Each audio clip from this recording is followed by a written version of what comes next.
In that illustration, I have two partners. W is to R are my old partners. Their profit sharing ratio is 3:2. We will discuss all the related points and we will be analyzing what type of adjustments are being required. Let's see. So their balance sheet is being given. मैंने अभी नहीं पढ़ा नया बंदा कौन है, कैसे आया, क्या लेके आया. मैंने सबसे पहले बैलेंस शीट में देखना है, कुछ डिवाइड करने को तो नहीं है. What we used to see in our balance sheet on the liability side, that is general reserve. ठीक है, contingency reserve, IFR, WCR. These are to be divided between my old partners in their old ratio, and I have general reserve in the equation. So this is going to be my first entry. General reserve account debited. आपने भी habit यही बनानी, उसने इसके बारे में उसने नहीं बताना कि डिवाइड करो. It is an implied adjustment, जिसे बोलते हैं हिडन एडजस्टमेंट. वो नहीं बोलेगा कि इसकी एंट्री पास करो, आपको खुद ब खुद याद रखना है. So it is going to be general reserve account debited. बोलो, who are my old partners? To W's capital, to R's capital. It is appearing in my books of accounts 5,000. So I am dividing in 3/5 and 2/5. It is old ratio. So it comes to me 3,000 and 2,000. Any doubt to anyone about this entry? Already discussed. So the topic we have done here, that is distribution of general reserve appearing in the books of accounts. So that I just divided. फिर मैंने asset side पे देखा कहीं कोई fictitious asset तो नहीं है या कोई पुरानी गुडविल तो नहीं है जो मेरे को राइट ऑफ करनी है. सो एसेट साइड में कुछ भी ऐसा नहीं है. Now I am going to read who is being admitted. C is being admitted. C is coming for 1/6 share, right? C is bringing, अब पहली एंट्री करनी शुरू करते हैं. C is bringing 30,000 for his capital and 10,000 for his share of goodwill. करें ये entry, पूछी उसने जर्नल एंट्रीज में. This is my first entry. I am going to pass the second entry. Cash account debited. बोलो entry मेरे साथ. Cash account debited to C's capital, to premium for goodwill. Good. So 30,000 plus 10,000, 40,000. Done. Second entry तक clear होना चाहिए सबको. अगली entry भी वो नहीं बोलता, हमें माइंड में रखना है जो भी गुडविल मेरा नया बंदा लेके आया है, मेरे को पुराने पार्टनर्स में सेक्रीफाइसिंग रेशियो में उसे क्या करना है, डिवाइड करना है. So let's see the next entry. Let's see the next entry. Yes, what's going to be the next entry? Let's see. Premium for goodwill account debited.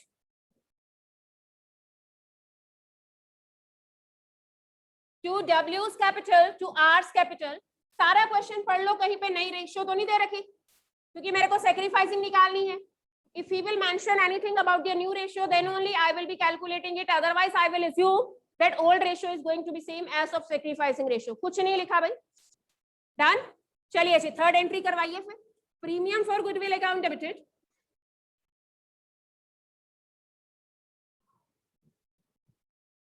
To W's capital, to R's capital. He is bringing 10,000. So in their sacrificing ratio, which is same as of their old ratio, that is 3/5 and 2/5. Done. आगे चलते हैं. Half of which is being withdrawn. जो उन्हें goodwill मिली उसका half of उन्होंने withdraw कर लिया. बोलो फिर अगली एंट्री. चलो दमन आप बोलो. गुड. अच्छा W को डेबिट टू ना बोलो, फिर R भी डेबिट बोलो. आगे. Good. When they withdraw, we show the outflow of the cash. W's capital account debited, R's capital account debited to cash. How much they are withdrawing? 6,000 का 3,000 he will take out, 2,000 he will take out, and hereby our total comes 5,000. Any doubt to anyone? General reserve done with. Capital जो लेके आया वो हो गया. Premium for goodwill divide हो गया sacrificing ratio में, और half of the goodwill they have withdrawn. आगे चलते हैं भाई, बात करते हैं रिवैल्यूएशंस की. फिफ्थ एंट्री पे चलिए और अपनी एडजस्टमेंट का सेकंड पॉइंट पढ़िए. डेटर्स 1500 के बैड डेट लिख देना, लिख देंगे. जो बचेगा उसके ऊपर प्रोविजन बनाना है. +1 का रूल याद रखना. पहले वर्किंग नोट देखो. Debtors are appearing in the question 80. ये अलग से एक पॉइंट एमसीक्यू का बनता है, ठीक है. ये जो सेकंड पॉइंट है अलग से एक एमसीक्यू का पॉइंट बनेगा, कैलकुलेशन वो आपसे पूछेगा। सो 1500 पहले बैड डेट माइनस किया करते थे, कर दिए, बाकी कितना बचा 16500, उसके ऊपर प्रोविजन है ना। सो 16500 का कितना प्रोविजन, बोलो जी कितना आएगा। 165 को 5 से करो 25, 2 82, 825, 825 will be the provision. 5 7 14 6 15,675 will be your debtors which you will show in the new balance sheet. अब मेरे को एंट्री बताओ क्या क्या होगी। बैड डेट की एंट्री क्या होती है, +1 की अगर एंट्री आपको याद हो तो बैड डेट की एंट्री क्या होती है, bad debt account debited to debtors, बिल्कुल ठीक। Bad debt being a loss और debtors will come down. Debtors कोई एसेट कम हो जाए तो उसे क्या करते हैं, क्रेडिट करके कम करते हैं। पहली एंट्री होगी बैड डेट्स अकाउंट डेबिटेड, +1 की एंट्री है ये, bad debts account debited to debtors account, that is 1500. Provision will reduce my debtors, so provision we always transfer to the revaluation account. लेकिन पहले एक पॉइंट देखना जरा, अगर आपको +1 का प्रोविजन एंड रिजर्व चैप्टर याद हो, we were creating provisions for some specific purpose, right? वो कहता है प्रोविजन फॉर बैड डेट आपने बनाना है, कितना प्रोविजन फॉर बैड डेट बनाना है, 5%, we made it, right? Already appearing provision है क्वेश्चन में, already appearing provision तो नहीं है क्वेश्चन में, नहीं। So what he did,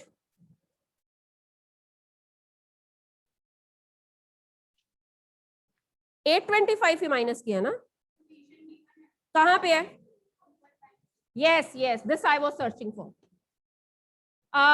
balance sheet की लायबिलिटी साइड में 2000 प्रोविजन है, कॉम्प्लिकेटेड पॉइंट है, 3 एंट्रीज इसकी होनी है और तीनों एंट्रीज बहुत बहुत important examination point of view से। I have to erase this all. जो पुराना प्रोविजन है, हमारा रूल है अकाउंट्स का, पुराना प्रोविजन काहे के लिए बनाया था कि कल को बैड डेट्स होंगे तो इसे यूज करेंगे। आज बैड डेट्स हो गए, मैं पुराने प्रोविजन को यूज करूंगी, लेकिन बैड डेट्स मेरे 1500 के हुए हैं, प्रोविजन मेरे पास 500 ज्यादा पड़ा। You are getting me? So मैं अब उस प्रोविजन को यूज करूंगी, जब मैं उस प्रोविजन को यूज करूंगी तो एंट्री आएगी provision for bad debts account debited to bad debts, means ये जो लॉस पहले डेबिट किया था ये प्रोविजन के अगेंस्ट राइट ऑफ कर दो, और कितना, to the extent of bad debts. I do have provision more than bad debts, reverse भी हो सकता है कि मेरा प्रोविजन कम हो और बैड डेट्स ज्यादा हो, लेकिन he just wanted to teach you the first case when your provision is more than the bad debts. अब ध्यान से सुनो, हमने सोचा कि इस साल हमने डिसाइड किया, इस साल हम प्रोविजन कितना चाहते हैं, 825, 500 तो मेरा पहले का बच गया, क्योंकि 2000 में से 1500 तो यूज हुआ, 500 मेरा पहले का बच गया। हमें कितना चाहिए इस बार, 825, 500 पहले का बड़ा, 325 और बना लो ना। So difference, that's why he is passing the entry of 325। अब जब नया प्रोविजन बनाएंगे तब एंट्री आएगी revaluation account debited to provision for bad debts. Provision is always created through revaluation to provision for bad. ये सारा कुछ वर्किंग नोट में है। I will repeat it for you again. Whenever these two adjustment comes in the paper, you need to see कहीं पुराना provision तो नहीं है। That's why I was searching, क्योंकि मेरे माइंड में एडजस्टमेंट थी। So I saw the old provision is appearing at ₹2000, right? पहले मेरे bad debts कितने हैं, 1500। जब मेरा पुराना प्रोविजन पड़ा है वो काहे के लिए बनाया था कि कल को बैड डेट्स होंगे तो इसे यूज कर लेंगे। आज बैड डेट्स हो गए, मेरा प्रोविजन कितने का पड़ा था, 2000 का, ठीक है, मेरे बैड डेट्स कितने के हैं, 1500 के। To the extent of bad debts I just used it, मैंने उस प्रोविजन को यूज किया। अभी भी प्रोविजन 500 मेरे पास बाकी है। फिर हमने डिसाइड किया इस साल हमें 825 का प्रोविजन और चाहिए, 500 पिछले साल का बचा हुआ, तो डेफिनेटली 325 का और बनाएंगे ना, ये बना लिया, खत्म बात।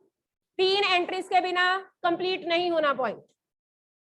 He can ask you in the paper, write down the amount of provision to be created in the current year. Then your answer in MCQs he will be giving 525, 225, 325. जब तक आप खुद नहीं निकालोगे आपको कहां से पता चले। So what is the amount of provision to be created this year? That is 325. Like that way he can ask it. Any doubt to anyone? किसी को कुछ पूछना है? Okay, come to the next. तीनों एंट्रीज आपको याद रखनी है। मोस्ट टिपिकल अगर एमसीक्यू पूछेगा ना तो यही है, बाकी तो सिंपल है, साथ साथ में बता रही हूँ आपको। Outstanding salary, is it appearing already? Yes, it's appearing in my liability side. And outstanding salary appearing in the question is 3,000. He says, I paid it. Firm कहती है मैंने पे कर दिया, तो क्या एंट्री होगी? Outstanding salary account debited to cash, कर दो पेमेंट। फिर क्या हो गया? हमें आती है पेमेंट की एंट्री। पिछले साल जो आउटस्टैंडिंग था इस साल पे कर दिया। What will be the entry? Outstanding salary account debited, बोलो आगे, to cash account. What is the payment I have to make? कितनी पेमेंट करनी है मेरे को? 3,000। Come to next. Stock is, मैंने सिखाया हुआ है आपको, डेप्रिसिएशन की सारी एंट्रीज इकट्ठी करेंगे। I will be writing revaluation to stock, to machinery, to furniture, combine करूंगी तीनों एंट्रीज को। लेट्स सी, 7th नंबर है शायद एंट्री का। 8th नंबर देखो, revaluation account debited, revaluation account debited to stock, और किस पे है depreciation? To furniture, to what? Plant and machinery.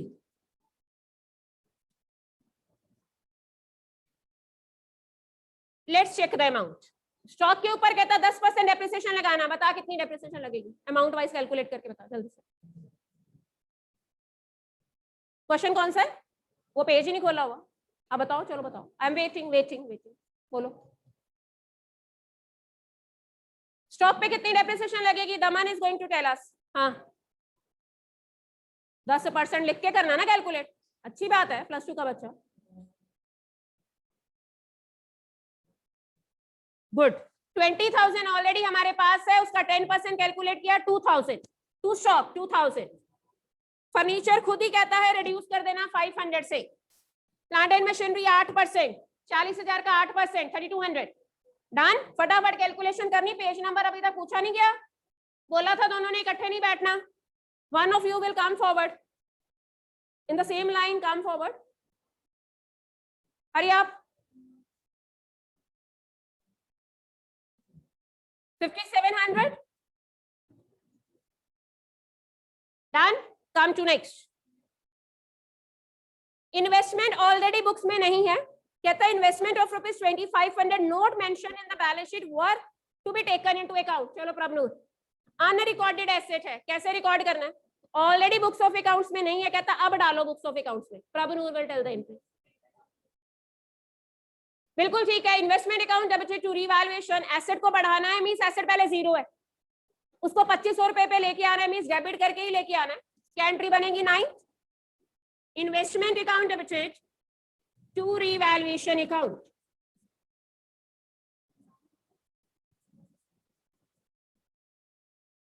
How much? 2,500। आगे चलते हैं जी। 2,100 के क्रेडिटर्स से not recorded in the books of accounts were now to be taken into account. बिल्कुल ठीक है। रीवैल्यूएशन टू सन्ड्री क्रेडिटर्स, 2,100 के क्रेडिटर्स हमने बुक्स ऑफ अकाउंट्स में नहीं लिखे थे, अब लिख देते हैं। So whenever we need to increase the liability, we need to credit it. Revaluation account debited to creditors account. And he in your book is calling it sundry creditors. I will also be writing the same name, sundry creditors. अकेला creditor लिखना और sundry creditors लिखना दोनों में difference है क्या?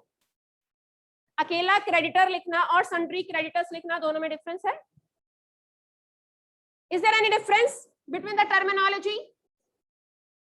Sundry means मैंने नाम वगैरह मेंशन नहीं करे, मिले जुले क्रेडिटर्स हैं, ठीक है। ओनली क्रेडिटर्स मीन्स उसको स्पेसिफाई उसने करना है, या तो नाम लिख दे या एक ही क्रेडिटर होगा, ठीक है। सन्ड्री मीन्स मिले जुले क्रेडिटर्स हैं। So here it is 2,100। Question अभी खत्म हुआ क्या? एक एंट्री रहती है, कौन बताएगा कौन सी? एक एंट्री रहती है, that will be the end of the question. कौन सी? रीवैल्यूएशन अकाउंट बनाओ, प्रॉफिट और लॉस कैलकुलेट करो। Can't you calculate on your own? If the profit will be there, entry will be revaluation account debited to W's capital to R's capital. If the loss will be there, W's capital account debited, R's capital account debited to revaluation. Any doubt to anyone? Profit or loss? कि entry छोड़ के नहीं आनी, that you need to पास। फिर मेरे mind में आ जाता है कि सब्जेक्टिव आना ही नहीं है, how he will ask, that depends, but that is the end, right? So he made provision for bad debts account. You will get confused, otherwise आपको +1 में करवाया होता है। बता दूं प्रोविजन फॉर बैड डेट का अकाउंट बता देती हूँ, क्योंकि ओपनिंग बैलेंस भी है, क्लोजिंग बैलेंस भी है। लेट्स सी, वर्किंग नोट में वैसे मैंने प्लस माइनस करके बता दिया, but he prepare the ledger account for provision for bad date. Let's prepare.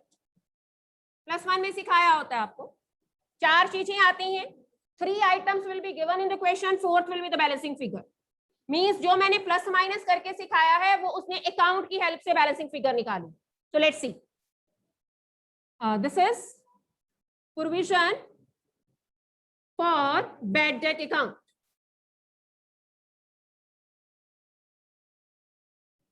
इस तरफ ओपनिंग बैलेंस लिखेंगे because it always have the credit balance and opening balance is appearing in the question. Now the terms are in my mind. Opening balance 2000 था, M आई right? इस 2000 को use किया था मैंने to write off the bad debts, new bad debts write off करने के लिए। अगर थोड़ा सा याद हो तो +1 में मैं यहाँ पे न्यू लिखवाया करती थी। कितना यूज किया? 1500। और क्या करें? नया क्रिएट करें, नया बैलेंस 825, 2 बैलेंस कैरी डाउन। इसका टोटल आया 2325, आ गई ना बैलेंसिंग फिगर। और वो बैलेंसिंग फिगर कहां पे ट्रांसफर, वैसे P&L में करते हैं लेकिन यहाँ पे रिवैल्यूएशन में करेंगे 325। यही तो करवाया मैंने प्लस माइनस करके। व्हाट आई डिड, 2000 में से 1500 माइनस करो, बाकी रह गया 500। 500 ऑलरेडी मेरे पास है, मैंने 825 बनाना है तो 325 और बना लो ना। Any doubt to anyone? So he just put the items here and he found the balancing figure. This is balancing figure, bhai. I must write here BF. So he prepared revaluation account as well. He found your profit or loss. So here is a loss, right? Entry क्या होगी? Last वाली entry देखो, इसने यही करी है। W's capital account debited, R's capital account debited to revaluation. Any doubt till now? So it's your turn. Come at the back exercise. Overall 52 तक मैंने उस दिन देखा था, कैपिटल एडजस्टमेंट से पहले पहले है। देखना जरा कैपिटल एडजस्टमेंट कहां से शुरू होती है।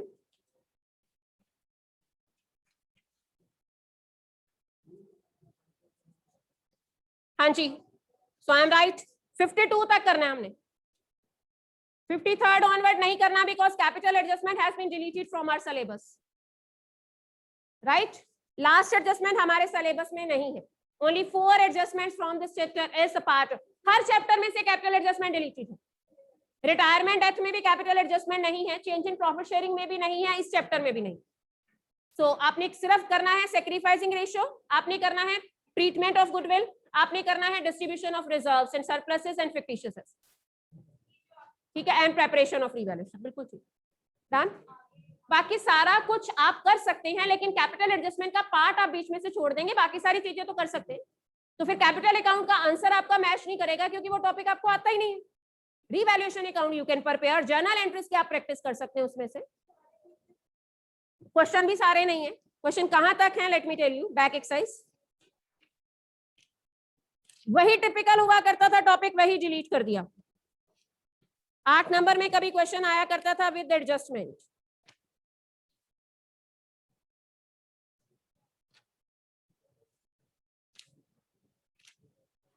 Let's see. No personal discussions. Yes, 76 तक करना है, बैक एक्सरसाइज 76 तक। 77 से कैपिटल एडजस्टमेंट स्टार्ट है, 76 डन। चलिए जी करें फिर एक question. 70th question from the back exercise. हाँ जी बोलो, दोबारा बोलो। तो मैं कह ही रही आपने करना ही वो वाले क्वेश्चन नहीं है, वो वाले क्वेश्चन नहीं कर रहे हैं, उसमें सिर्फ एडजस्टमेंट्स की प्रैक्टिस कर लो, दैट्स इट। कैपिटल अकाउंट तो बनाओगे नहीं आप, उन क्वेश्चंस में आप कैपिटल अकाउंट बना ही नहीं सकते because you are not knowing the topic and that is not a part of my syllabus. Why to do, right? Syllabus एक बार दोबारा पढ़ लेना, I shared it with you. पिछले साल भी ऐसा था, उसने सेम ही रखा कंटिन्यू, राइट? 76 तक बैक एक्सरसाइज क्वेश्चन कर सकते हैं आप बिना किसी प्रॉब्लम के, right? 70th question everybody will solve. 70th question from the back exercise, everybody will solve. Creditors include a liability of ₹4,000. Creditor में 4,000 की liability थी, which has been decided by the court at 3,200. 800 आपको फायदा हो गया. 4,000 की liability में आपने कितना पे करना है? मीन्स 800 का आपको फायदा हो गया. जब 800 का आपको फायदा होगा तो क्या लिखूं?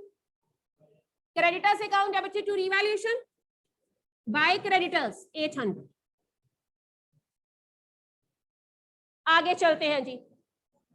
इन regard to debtors following debts proved bad और डाउटफुल. ओके, जैसे देखते हैं डेटर्स का क्या बनता है हिसाब किताब. डेटर्स मेरे पास टोटल थे 22,000. इसमें से एक्स से मैंने लेने थे 2,000, वो पूरे बैड डेट हो गए. 2,000 तो ये बैड डेट हो गया. एक्स में भी माई डेटर ना, एक्स एक डेटर का नाम है, उससे 2,000 लेना था, कुछ भी नहीं मिला, सारे का सारा बैड डेट. वाई से मैंने 4,000 लेना था, उसने सिर्फ 50% पे किया. इट मींस कि उसका भी 2,000 बैड डेट हो गया. राइट, 4,000 बैड डेट हुआ. बाकी जो आपके डेटर्स हैं, बैलेंस शीट अगर बनाओगे तो 18,000 के डेटर्स लिखोगे. राइट, अब ध्यान से सुनो अगला पॉइंट क्या मैं बोलने वाली हूं, क्योंकि क्वेश्चन में पुराना प्रोविजन नहीं है. राइट, है कहीं पे पुराना प्रोविजन? तो मेरी ये एंट्री तो क्लियर हो गई, bad debt account debited to debtors. अगली एंट्री बैड डेट्स की क्या करूं? I have to transfer it to revaluation. भाई अगली एंट्री आएगी रीवैल्यूएशन टू बैड डेट. अगर मेरे पास प्रोविजन होता तो मैं क्या करती? उसके अगेंस्ट राइट ऑफ करती. मेरे पास प्रोविजन नहीं है तो सारे का सारा लॉस मेरे को उठा के कहां पे ट्रांसफर करना है? रीवैल्यूएशन. इससे पहले इलस्ट्रेशन करिए. आई do have the old provision with me. In this question old provision is not with me. Ultimately bad debts को क्लोज करना है, बैड डेट का account. So whole of the bad debt I will be transferring to revaluation. That's why loss is there, Vanshika. This is what? Revaluation account debited to bad debts. मतलब totally a new version of the question. Maximum adjustment उसने नहीं डाली है मेरे ये question में, right? So this will be 4,000. Answer check करो. 1,200 loss. लिखो फिर by loss. To be transferred to whom? They are sharing in the ratio of. हाँ, रेशियो भी जरा ठीक बनाओ. 1/2 is to 1/3 is to 1/, yes. अब बताओ 1/6 मैंने क्या करना है? जनरल रिजर्व में ट्रांसफर करना है. तो इनकी रेशियो क्या होगी? पहले डिनोमिनेटर सेम बनाओ. 3/6, 2/6 एंड 1/6. इनकी रेशियो इसको छोड़ दो. इनकी रेशियो क्या हुई? 3/6. 2/6 नहीं हुई, 3:2 हुई. मींस 3/5, 2/5. जनरल रिजर्व टोटली अलग हो गया ना. ठीक है, मतलब कहता है प्रॉफिट का जितना हिस्सा होगा पार्टनर्स ने डिवाइड नहीं करना सारे का सारा. उसमें से 1/6 तो रिजर्व है. 1/6 रिजर्व पहले अलग कर दो, डिनोमिनेटर सेम बना लो, फिर उसे हाइड करो. ए और बी की रेशियो क्या बची? 3:2. डिनोमिनेटर को भूल जाओ. 3/5, 2/5. This is again a step, new step in the question. Divide करो 1200 को. डेसिमल में आएगा. एक की 720, दूसरे की 480. ठीक है जी, 720 and 480. We will continue this question tomorrow. Done. Revaluation तक आंसर ठीक है. हाँ, पीछे 480 तो आ ही रहा है ना. ठीक है, आंसर तो ठीक आ जाना. 80 है, 20 है पीछे. कैपिटल अकाउंट्स के आंसर में इट मींस की बी डिवाइडेड करेक्टली. हाँ जी, who wants to ask? Somebody said, excuse me, ma'am.